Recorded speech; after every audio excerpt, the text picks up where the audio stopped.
On Celestial Forge by Lord Roustabout. Chapter 4, 3-1, Interlude, Brian. Brian climbed the steps to the hideout with the rest of the Undersiders trailing behind him. On paper, this looked like a great victory for the team. Lung was captured, and only Lee had been crippled. Unfortunately, circumstances were more complicated than that. This had been the first major offensive the Undersiders had conducted, and had been a hard sell for the team. Before tonight, he would have thought that hitting Lung's casino was the biggest risk he could live with. The take from the job had been excellent, but it had kicked the hornet's nest as far as the ABB were concerned. Lung was on the warpath, and they'd already had to cancel 2 jobs because of ABB spotters that Lisa had picked out. Taking the fight to the gang had been a dicey proposition. Alec was in favor of waiting a few weeks for things to die down. It wasn't a terrible plan, and honestly, Brian probably would have gone along with it in any other circumstance. Unfortunately, that just wasn't an option right now. He was so close to getting custody of Aisha, but there were expenses that went along with that. He knew his mother was circling and looking for any excuse she could take to contest the case. A drop in the income from his job, a delay on setting up Aisha's room in his apartment, even extra debt if he tried to use credit cards to bridge the gap. Any of those could torpedo his chance of keeping his sister safe. He couldn't afford to sit back from jobs for weeks. Actually, with how vindictive Lung was known to be, those weeks would likely spill into months. Fortunately, Brian wasn't alone in pushing for the attack.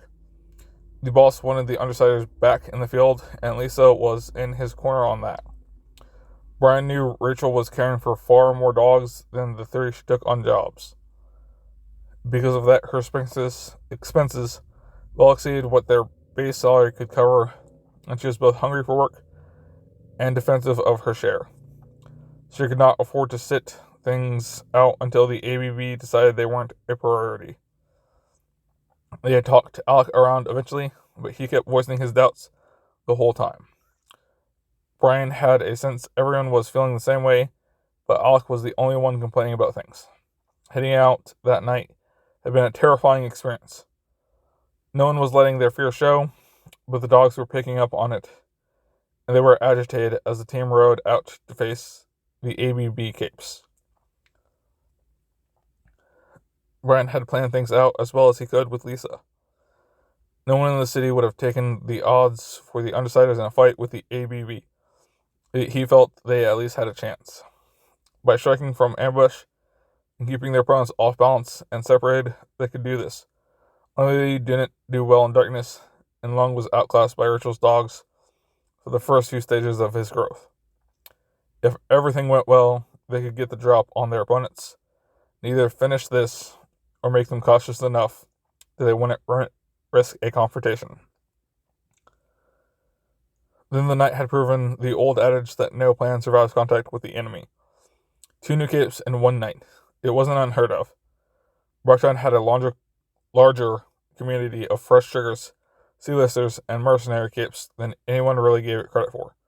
With Lung, Kaiser, Armsmaster, and Dauntless in the same city, it was easy to overlook a guy running around in a budget costume doing his work on the periphery of the scene.